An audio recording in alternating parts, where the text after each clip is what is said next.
Shri Chaitanya Prabhu Vande Nityananda Sahurita Shri Nandananda Vande Shri Radha Charanadra Gopijana Samayukta Vrindavanam Manoharam Shri Guranga Nityananda Shri Advaita Chandra Gadadhara Sivasi Gaur Bhaktivinoda Hare Krishna Krishna Krishna Hare Hare Hare Ram Ram Ram Hare Hare.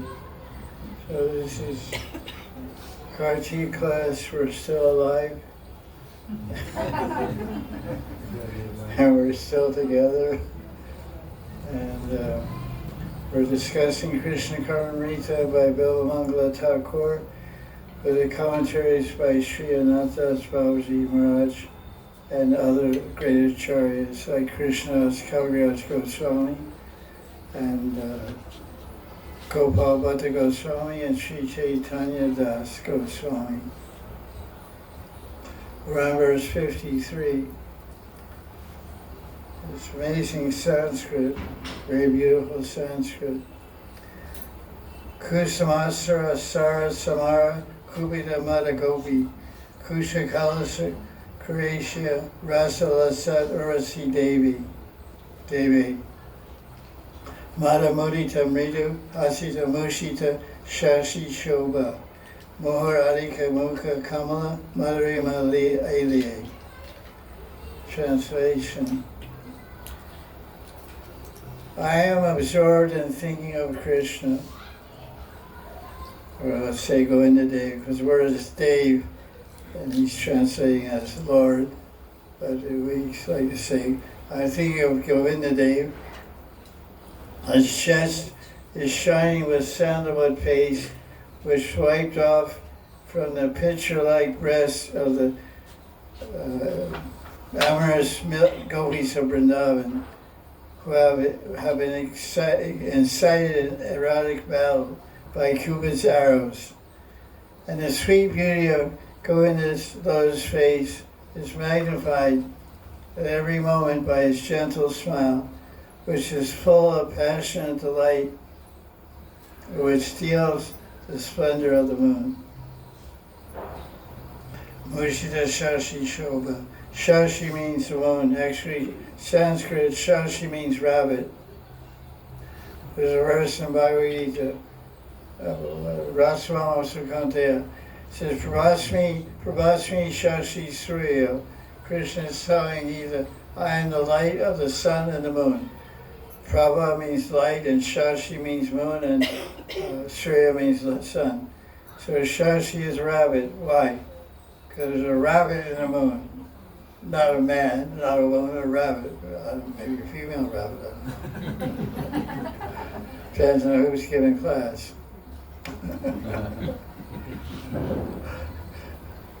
Angle vision. So Krishna, his Shobha, the effulgence of his face is stealing the shine of the moon. The very shiny, attractive, radiant face. There's another translation we have of this verse from the book itself.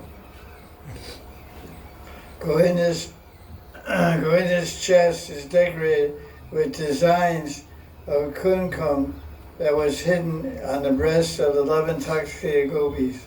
So, may not know, but it's a fact, that the top part of the gopi's breasts are painted with the symbols of Kamadev or Gandharva Cupid, such as mango blossoms, makari fish, which is some kind of ancient fish that looks like a porpoise, has a nose like an elephant, teeth like an alligator, and a spine like a dolphin. So that's alligator, dolphin, alligator, dolphin, elephant, fish. Mockery. So that's one symbol of Cupid, because they say he rides on that. But I read other shastra that say that Cupid, Gandharva rides on a parrot, so I'm a little confused. Maybe that's when he's flying, he goes on a parrot. When he's in the ocean, he goes to Makara. I don't know. But for sure, he's everywhere. Cupid goes everywhere. So that's their mango blossoms. What else? Spring season. Huh? Vasanta. Vasanta Rutu. There's some creeper with some flowers, and all these designs are there. So it's like we have modern tattoos, nowadays. So they have every day they get designs painted there by Manjaris or Sakhis. When Krishna embraces them, then he transfers their tattoos to his chest, their marks to his chest. So it looks quite interesting, because the kumkum is red powder from a flower. There's a tree that makes a flower, but surrounding the seeds there's a red powder called kumkum, real kumkum, not the chemical on the road they sell. It's very rare and very costly also. And that's red in color, so when it mixes with Krishna's dark blue chest, it makes a beautiful purple color. So, or it stays red, depends on how you want to see it. Because the idea is that there's a mixture of not only bodily sweat and colors and objects of powder and kumkum, but there's a mixture of bhavas. When Krishna's shamras of his chest mixes with the Radha Ras of Radharani's breast, then it creates the different colors, because different rasas have different colors. Like they usually say when Radha and Krishna combine, they create emerald color in the forest. They can go into Lilamrita, Krishna's Kaviraj says, the forest, when you go in the forest, usually it looks green. So he says the green color is due to the meeting, the Radha Krishna Milan. When they meet in the forest, Radharani's golden color mixes with Krishna's blue color, and everyone knows the primary color is blue, and yellow make green. That's basic. So that's going on.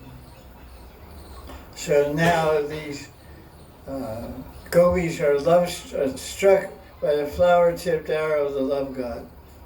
That's Shara. Kusa means flower, like that Kusa Sarora means fragrant flowers.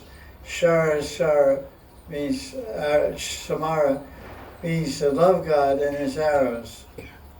Form, smell, form, fragrance, touch, sound, taste. So these ways people get attracted and attached to each other by enjoying each other's 5 Cupid arrows. His Krishna's soft smile puts the beauty of the full moon to shame. His mridu hasita. Hasita means smile, mridu means gentle, soft, gentle smile. Soft isn't really the right word, it should be gentle. Gentle smile. Puts the beauty of the full moon to shame. And the sweetness of his face is increasing every moment. Like we have Adhik Mas, next year we have Adhik Mas, Purushottam month, extra month. So Mu Adhika Mukha Kamala Madhuri Mani. The Krishna's Mukha face is increasing moment by moment, Muhu Adhika, moment by moment in sweetness. And the author says, Krishna, Lila Shuk, my heart is lost to that divine being.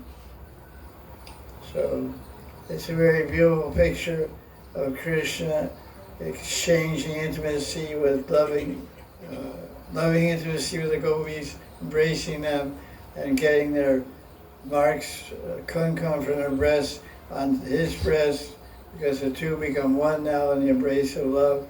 And it looks very beautiful, and they're all, both gopis and Krishna are excited by Kamadev and excited to make love and enjoy their sevas together and intimacies. And Krishna is smiling so beautifully. So you have to remember, these are diary entries. If you have a diary, you have some experience, you go home and write your diary. I went to Loi Bazaar, a monkey stole my glasses. It's very interesting to write in your diary. Whatever. Keep some chronicle of your movements and activities. So this book is every single verse. The author is seeing a darshan or spurti, a vision of Krishna and the gopis like this. So, because this book is written from two viewpoints, Siddha viewpoint, Premi Bhakta's viewpoint, and the sadhaka, practitioner's viewpoint. So for the sadhakas, we take the idea, we get hankering to see what the siddhas are seeing, and hankering to experience. So we read their books, and we pray for their mercy, and we hope they'll give it to us. They'll share their diary entries with us, all their different visions. There's so many verses, I don't forget how many verses. 100 and some verses in this book, 104 or so. 110 verses. Every verse is a vision of Krishna Leela. And every different angles and different feelings and different specifics to fix our heart and minds on. So now the commentaries of the acharyas are trying to deepen our fixation and deepen our absorption in this spurti, in this vision. So this verse describes that after Radha and Krishna lovemaking, Radharani got a vision. Maybe they were in separation, it's not clear. How sweet Krishna looks. Radharani is absorbed in that sweetness. And the author is describing Radharani's feelings of seeing Krishna in this verse. How Krishna also becomes ecstatic when he sees the sweetness of Radharani.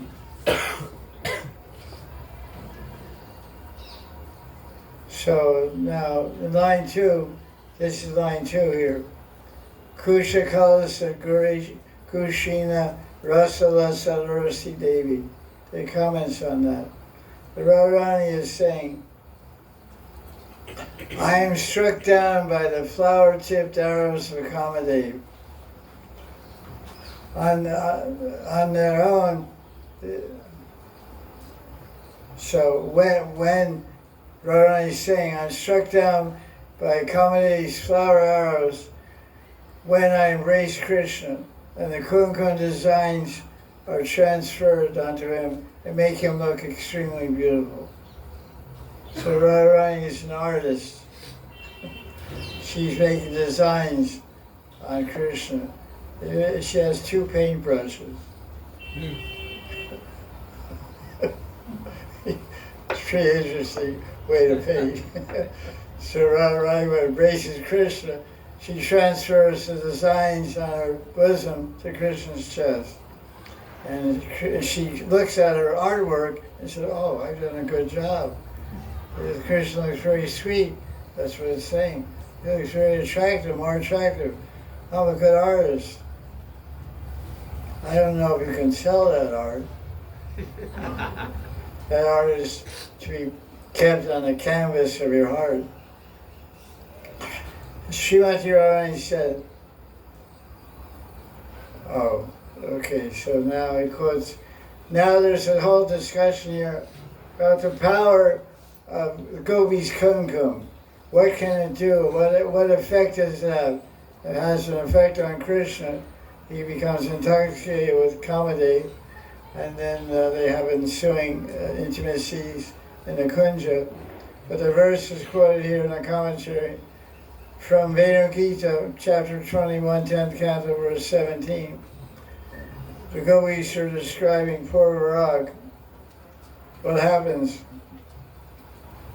Because it says the Adivasi ladies of Vrindavan, who are known as Pulinda girls, they see the red kumkum on the grass that fell off of Krishna's feet, fell off of Krishna's chest.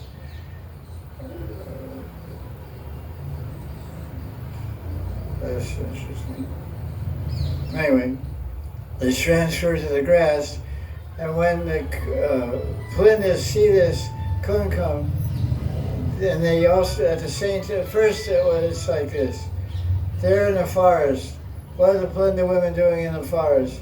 They're harvesting sandalwood trees and to dry out and make sandalwood paste for King Vrishabhanu and King Nanda Maharaj. They buy it from them. And they're harvesting gunja berries for the gopis to buy and make necklaces for Krishna. They're harvesting wild fruits and herbs to make medicines for Krishna and provide to the Vaidyas that are employed by King Nanda Maharaj. So they're busy, they're forest gatherers. They gather herbs and spices, they gather betel nuts, they pick betel nuts from the betel trees in the forest. So while they're there, they see Krishna passing by with all the cows and cowboys. And they become struck with Cupid's arrows. They say, oh, Krishna's so handsome, so beautiful. But they say, he's there and we're here. We're 1,000,000 miles away from Krishna. We don't have any adhikar, any eligibility, any qualification. We don't have we have a low birth, we have ugly bodies, we don't have any culture. There's no way Krishna is going to be attracted to us. Because we always hear from the singers and poets, he's only attracted to the young married girls. But we're not married. The Palindas don't marry. They just, live together. Like a lot of Palinda girls in the world today. They don't get married. So they see Krishna first, they get really excited. And they want to, sometimes when you're excited or nervous, you want to hold on to something. Hold on to your teddy bear or hold on to your dog or whatever. Hold on to something, pillow or something. So they look and they feel this incredible attraction. So they look at the grass, they see his red powder on the grass that fell on Krishna's chest when he was walking by. So then they take it and they rub it on, first they rub it on their faces. They rub the kumkum on their faces and they imagine that Krishna's kissing me. That Krishna's holding my face and kissing me. Then they rub it on their breasts and they imagine that Krishna's embracing me. Just by seeing powder on the ground and rubbing on their face and breast, they're having a whole intimate exchange with Krishna in their mind. Because ultimately that's where everything happens anyway. I mean, the other thing is just botheration. The mind is the greatest source of happiness or greatest source of distress. The body is just a witness. Passenger on the car of the mind. Manoratena, it's called in Shastra. Manoratena, the car of the mind. And he quotes Gopal Champu about the power of the kumkum, because Krishna, this kumkum travels all over the place. It goes from Radharani's breast to Krishna's breast. It goes from Radharani's feet to Krishna's head. And it really travels a lot. So Gopal Champu, Jiva Goswami describes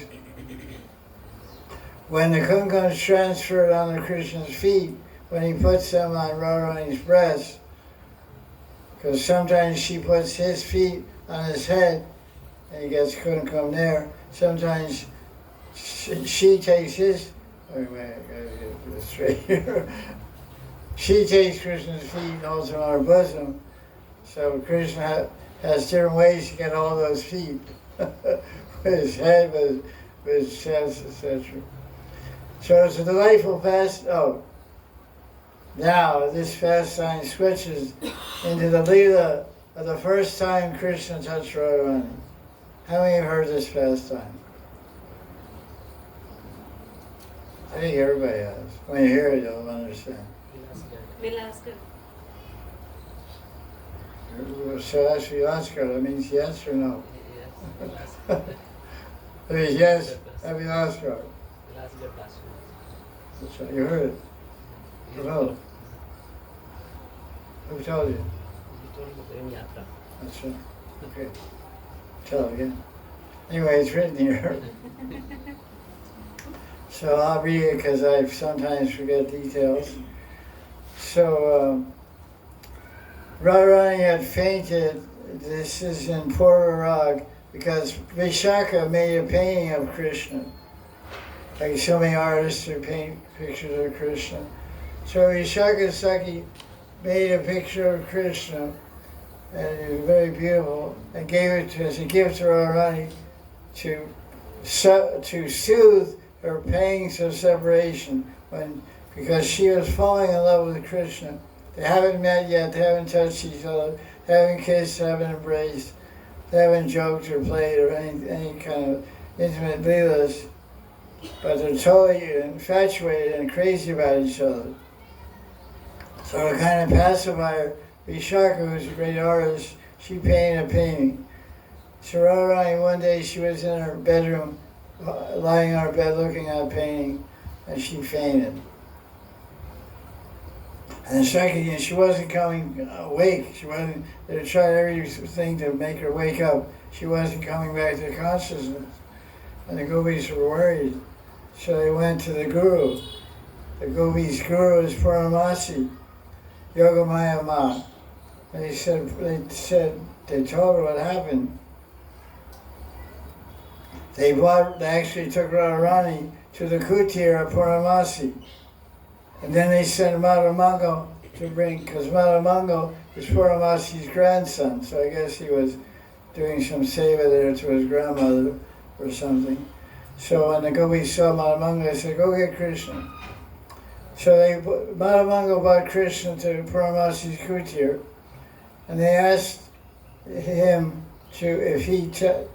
Puramasi suggested if Krishna touches Radharani, she'll come back to life. That's what happened to all of us. We're living dead. We're living dead, and we got in touch with Krishna Bhakti. Krishna Bhakti brought us back to life, a life of joy. Kela Ananda Kanda, we became happy, peaceful, satisfied, inspired by the touch of Krishna Bhakti, by the holy name, by prasadam, by philosophy, by sadhu sangha, by murti darshan. Every contact with Krishna makes one alive.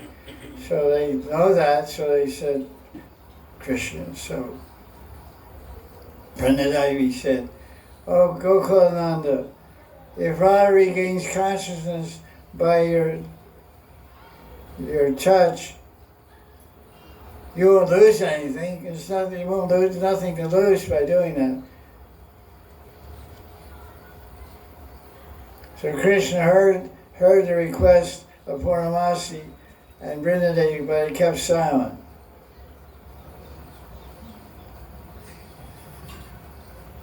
Puramasi asked, why are you silent? Krishna said, I'm afraid to commit a dharma. Because she's an unmarried teenage girl, and he's an unmarried teenage boy. So you touch some girl, you have to marry her. That's the way it was in the old days. It's not nowadays, but old days. So he said, if I touch her, maybe I guess he didn't want to get married. He was more afraid of marriage than a dharma. She said, don't worry, Puramasi said, don't worry, I'll accept all the dharma. You always be dharma, don't be afraid, you won't lose your dharma. But Vrindadevi encouraged him by saying, if Radharani recovers by your darshan, then you don't have to touch her. So this whole conversation was going on outside the kutir of Puramasi. Because Krishna wouldn't even go inside. Madhavanga went to the kutir. He said, Radharani's inside. He didn't want you to touch her. He said, oh no, I'm not going there. That's not for me. I'm brahmachari. Haven't you read Gopal Tapani Upanishad? Krishna's two brahmachari. It says in Gopal Tapani Upanishad, Srivastava Muni tells the gopis that Krishna's a Paka brahmachari. So Krishna stayed outside the kutir, didn't go inside. So now Madan came out, took him by the hand and said, dragged him inside the kunj. But Radharani was lying on a bed, unconscious. Then Purnamasi and Madhamangal left. That's interesting. And Brinda Devi forcibly lifted Krishna's foot and put it on Radha's chest. Then what happened? Can you imagine? As soon as Krishna touched Ishwari, that's you, he was overwhelmed with Baba. Radharani also woke up, as if she was touched by the Sanjeevani Ras, the life-giving plant. She rose from her long time being unconscious and saw Krishna, and Krishna ran away immediately. Now you see him, now you don't. So that's the story of the first time Krishna touched Radharani. He's a pretty smart guy, huh? But he should have not met her after that. It would have been in better shape. So that's quoted here by Gopal, by Krishna. Krishna's Karnamrita. So he just describes more about. Okay, where is that? Now Gopal Bhatta Goswami's commentary. This is in one line of the verse. Talks about kusuma shara. Kusuma means flower and shara means arrow. So the guy that carries flower arrows is Kamadeva, the Cupid, the love god. So it means Krishna ultimately. That's what Gopal Bhatta says. So he says, because the verse says kusuma shara, shara samara, kupita mata gopika kucha. So the arrows are not flowers in this case, being exchanged between Radha and Krishna and the influence of Cupid. The arrows are kisses, touching the breast, and love bites and nail scratches in a battle of love. They fight with Krishna, intoxicated with prema. Krishna, they hold each other in tight embrace, and at that time, the kumkum from the gopi's bosom transfers onto his chest. That makes him all the more beautiful. This red color on Krishna's chest looks like the manifestation of the gopi's anurag. The anurag is the level of intensity and prema. Sneha, man, pranaya, rag, anurag, bhav, mahabhav, bodhan mahabhav, madanaika mahabhav.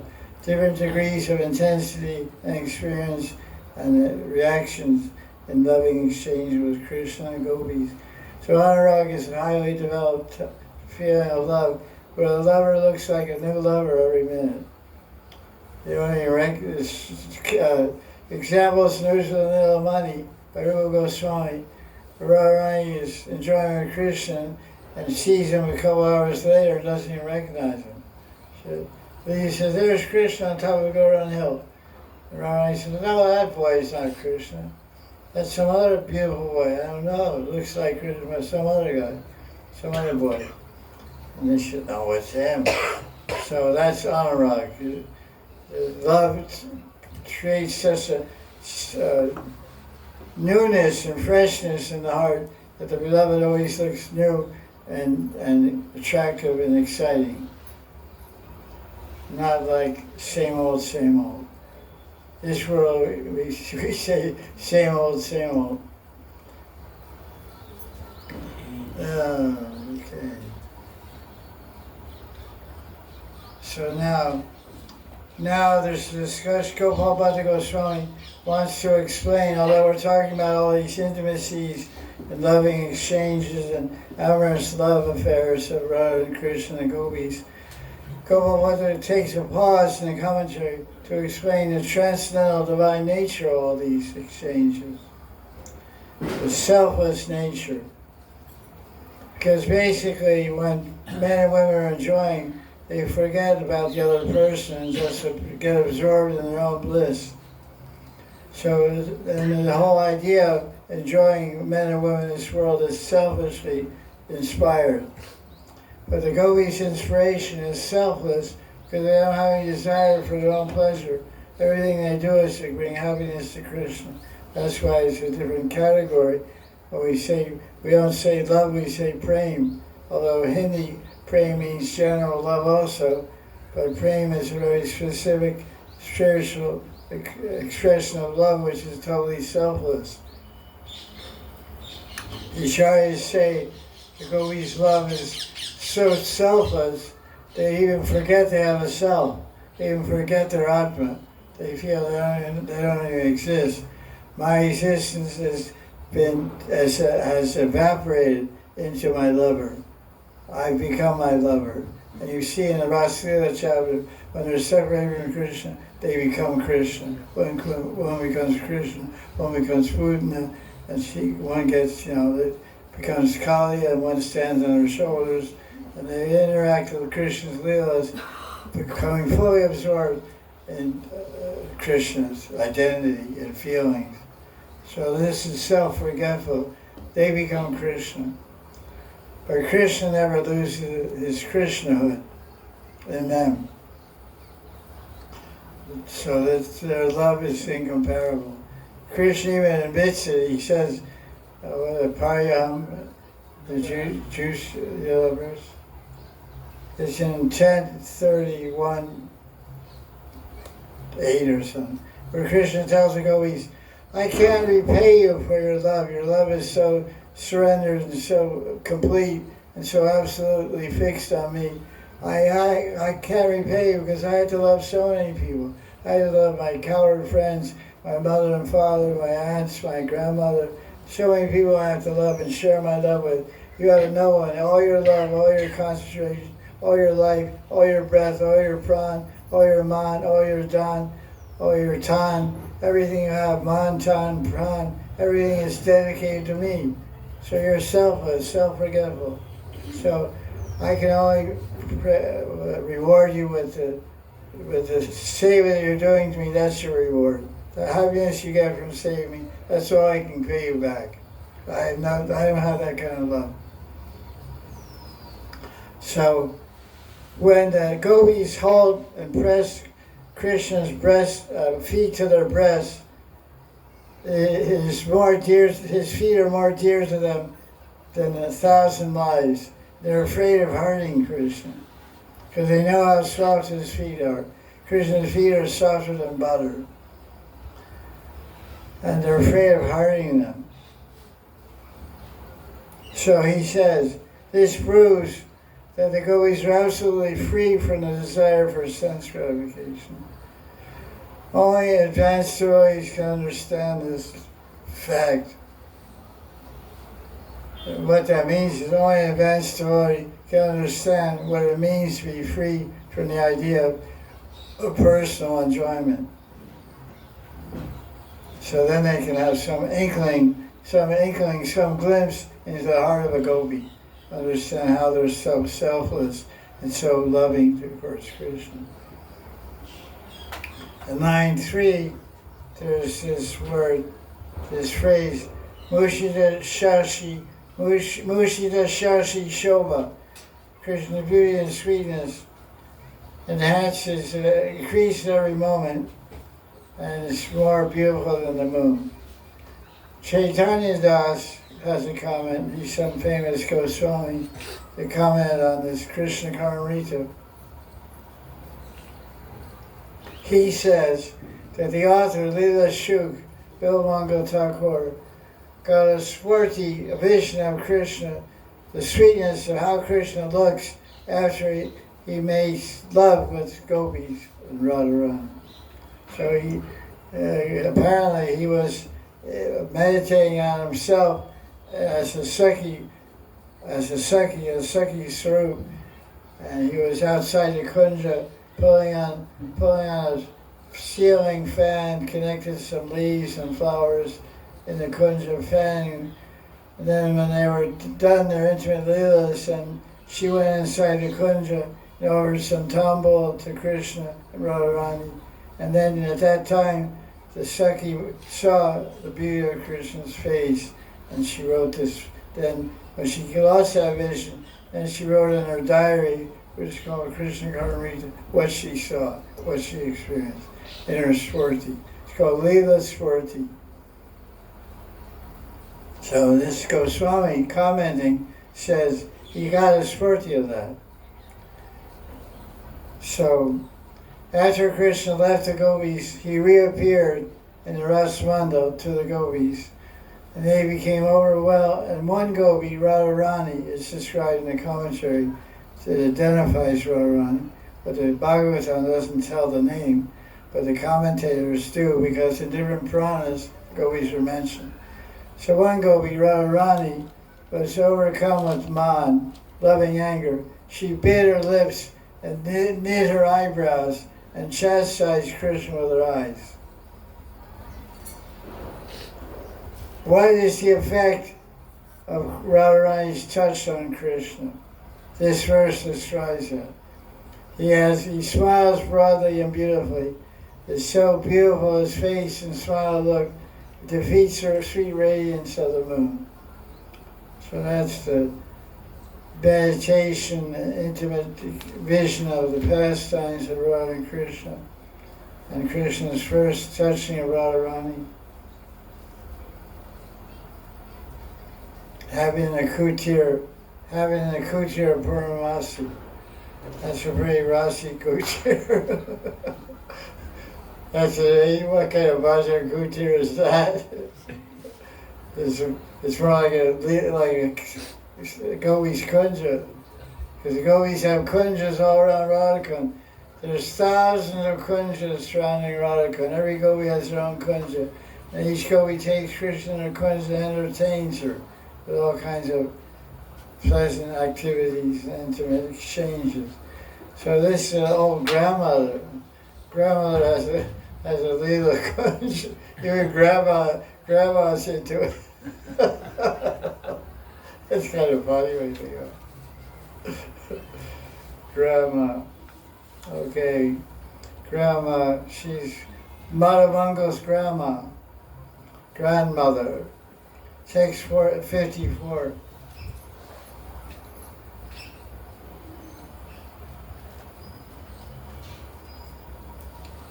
Anamram asita bruvor upachitam akshina Pakshman Kureshu.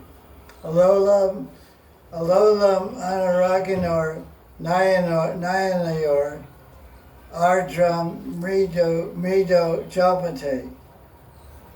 Atamram Adaramrite Madakalam Amlana Vamshi Swaneshu. Ashaste Mamalochnam Braja Shishur Murtam Jagan Mohinam. Krishna's playful form, that form bewilders the universe. That's the translation. My eyes desire to see the young child of Braja, Braja Shishu, who enchants the whole universe. That Murtim Jagan Mohanam, Jagamohan. Krishna's dark black eyebrows are curved seductively. His blossoming eyelashes are thick. His rolling eyes are full of passion. His gentle speech is saturated with feeling. His nectarine lips are very red, and he on his flute he makes low, clear, soft notes that sound very beautiful. When I hear a description of Krishna so beautiful, I just want to kiss him. Those eyelashes and those eyebrows, those lips, really handsome guy. So here's another translation. Krishna has thick black eyelashes. He doesn't need any stuff, you know. He doesn't put any stuff on. And his dark black eyebrows arched like Cupid's bow. What else? Who's he shooting his eyes at? You can guess. His eyes are always searching for anuragi gopis. His sweet speech drips with ras. His nectary lips are red, and he enjoys sweet notes of his fruit. My eyes were forever thirsty to see that all-enchanting Brajakishore. Brajakishore became Brajakishore. That's a poetic license of the translator. Shishya means young boy, 7 to 9, 7 to 10. 11 to 15 is a Kishore. So Shishu became Kishore. Okay. Krishna's Kaviraj commentary. Radharani is speaking this verse. She said, I'm losing myself in Krishna's sweetness. And then she fainted. That's getting pretty lost. I told you, he's a pretty good looking guy. You see him and you faint. In fact, that's what we read in Madhurya Kadambini. There's a book by Vishwanath Chakravarti Thakur called Madhurya Kadambini. He explains what happens when a sadhaka practitioner attains Krishna prema. You faint. First of all, you have the qualification, have darshan of Krishna. You have the right and the eligibility for Krishna to show himself, give sakshat darshan, give you the eyes to see him, the hands to touch him. But when he does that, the devotee faints. Then Krishna revives him and faints again, and revives him and faints again, revives him and faints again, revives him and faints again, revives him and faints again. He faints 7 times, or she. Once because of sight, once because of fragrance, once because of sound, once because of touch, once because of taste, one because of adarya, generosity, and once you get, I forget, 7 times, 7 different ways. I mean, you're going to get a headache. So Radharani remembered Krishna fainted.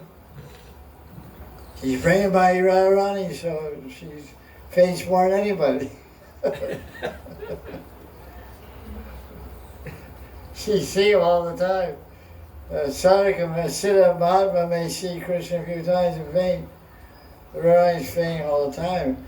That's interesting. I think I'll give the next person I make a manjari, I'll give her the Nitya Seva of catching Radharani when she faints. If the guy's a little muscular, Thank you. If you become manjari, I'll say you go a muscular guy. You catch Radharani when she faints. The second route, done. Don't be catching any manjaris. I mean, any second. Your wife's there. Watch, keep an eye on it. So she faints. And the author is echoing Radharani's grief in this verse. She's remembering this in pain. Radharani is saying, my eyes are thirsty for Krishna, Brajakishore's darshan. Krishna's beauty is described by the poet Gyandas. So, this is what Radharani experienced. This is the beauty Radharani experienced. Shyam looks very sweet with his curly hair arranged into a top knot, surrounded by white flowers and peacock feather flying on the top like a flag. It has a chandan dot on his forehead which shines like a full moon. I saw Krishna today walking slowly on the banks of the Yamuna, playing lovingly on his flute from the depths of his heart. The Yamuna was flowing backwards upon hearing Krishna's song. Krishna has a golden necklace around his neck and an ivory one studded with corals. His eyes look like blue lotus petals, and his eyes are nothing but traps to capture the gopis' hearts. He has a yellow dhoti around his hips and a flower garland dancing on his broad chest. It seems that Cupid is worshipping Krishna. This amazing beauty is beyond this world. It is the pinnacle of the Creator's creation. Shyam's beauty is very enchanting. His style is most captivating. He's always full of the prem rasa of the gopis. It makes him walk lazily. So why? Because love kind of intoxicates you. So Krishna walking. And he stands in threefold bending form. That's a further proof. Because people say, Ram stands straight. Vishnu stands straight. But Krishna will bend out of shape. Like someone says, how you feel? I'm bent out of shape, you know. My baby, she left me. I'm all by myself. Do. I feel so blue. Do. So Krishna stands with crooked hips and waist and neck because he can't hold the weight of Radha's love. You have a heavy weight on your back, you bend up. So that's why. So this poet is describing that. So delightful laughter drips like nectar from Krishna's mouth, and his amorous leelas confuse the intelligence of even Rati Pati. Rati means attachment. That's the wife of Kamadev. Cupid's wife's name is Rati. So they go together. The husband's name is lust, wife's name is attachment. What's your wife's name? Attachment. What's yours name? Lust. Rati Pati means husband, Lord, master, controller, quote unquote, so-called. Like Abhimanyu is the so-called husband of Radharani. So you are the so-called controller of your life. On paper. Dara, okay, whatever. Dara Pati. Good luck. Better luck next time.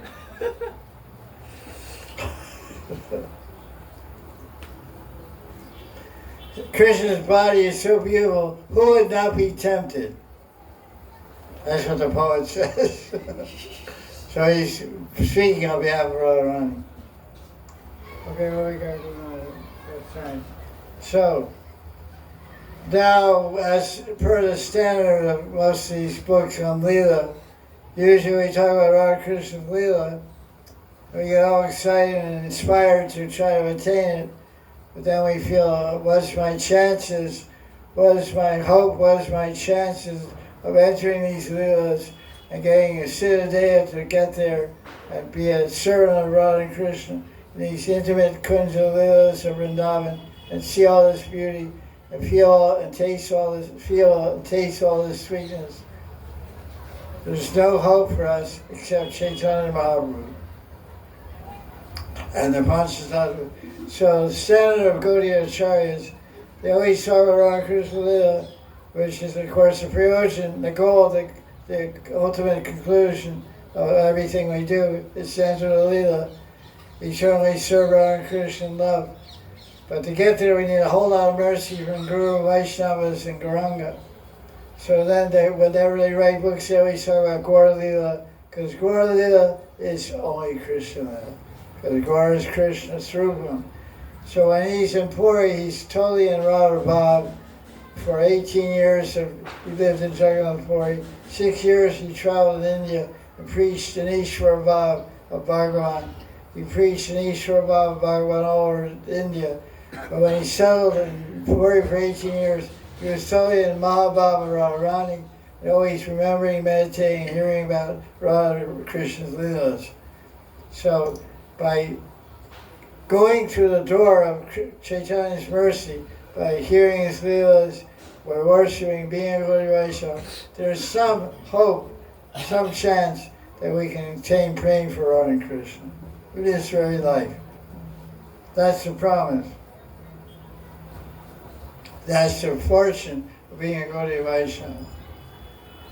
So now, Lord Chaitanya is lamenting in Radha's Bhav. Antya chapter 17, verse 32 through 36.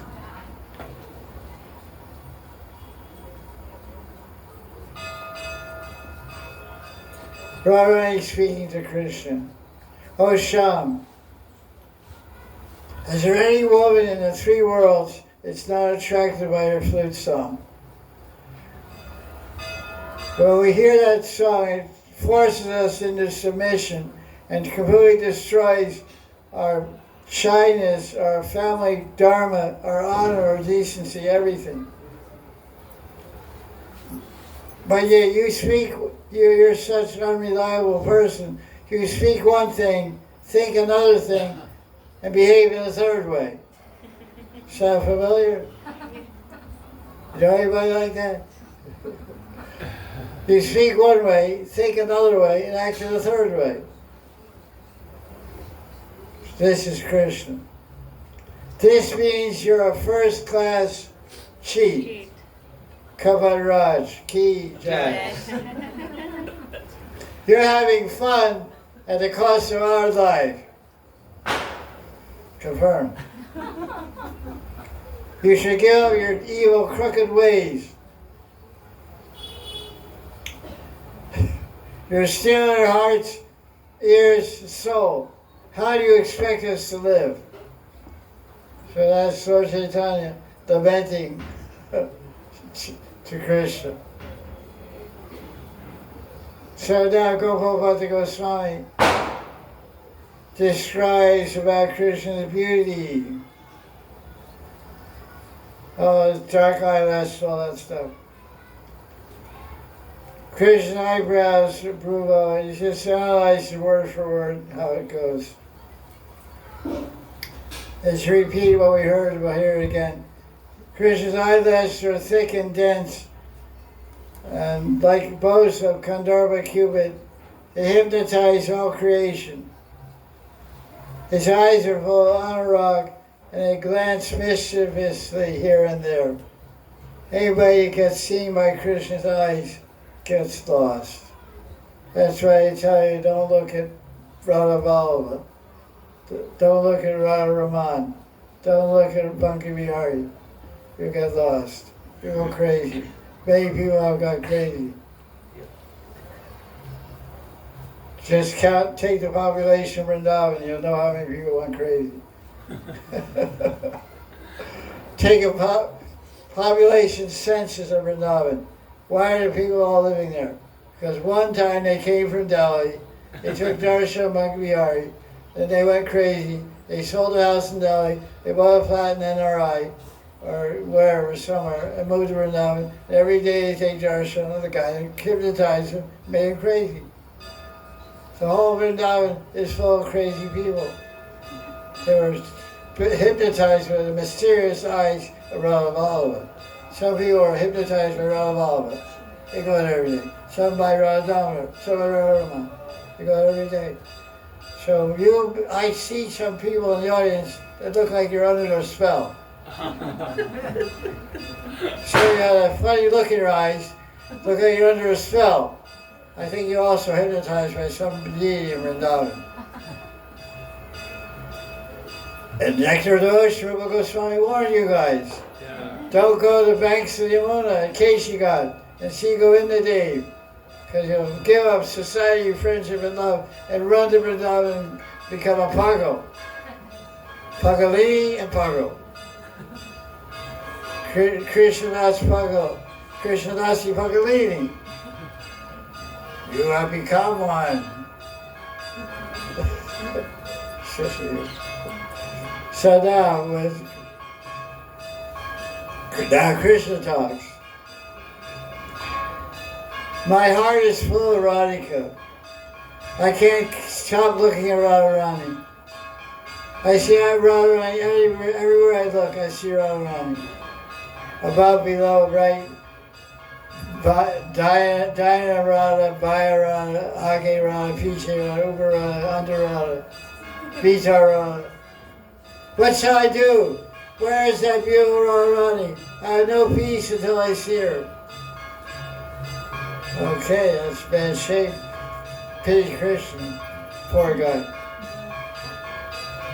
Now it describes Krishna Amrita lips, which are described in the verse.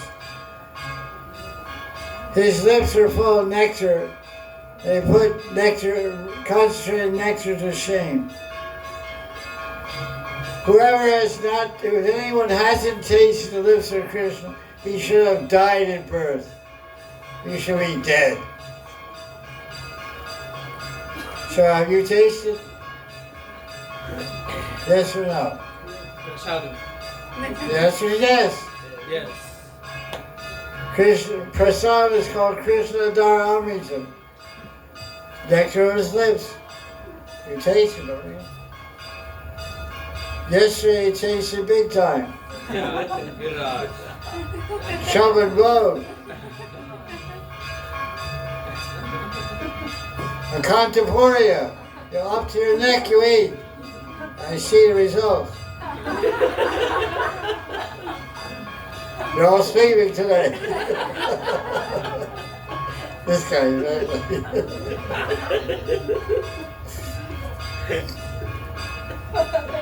Chaitanya says,